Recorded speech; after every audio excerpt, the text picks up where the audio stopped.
Got a new Android phone and want to transfer your contact list? I'm Jessica, and in this video, I'll show you how to transfer your contacts from iPhone to Android. Now let's get started. To transfer your contacts from iPhone to Android, open the Settings app on your iPhone.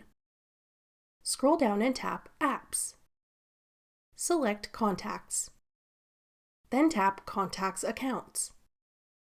Select your Google account. If you haven't added it yet, tap Add Account. Then sign in to your Google account. Now ensure the contact switch is enabled so your contacts will be synced from your iPhone to your Google account.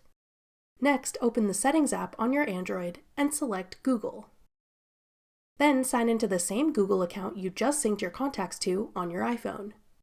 Tap All Services. Then scroll down and tap Google Contact Sync. Tap Status. Then enable Google Contact Sync. Your contacts should then be synced to your new Android device. That's all it takes to transfer your contacts from iPhone to Android. For more helpful Android tips and tricks to help you get started with your new device, check out our full playlist of Android tutorials. Click the playlist on your screen now to watch.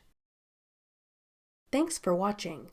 If you found this video helpful, we'd love it if you'd hit the like button below and subscribe to our channel. We put out great new tech tutorials like this one every day.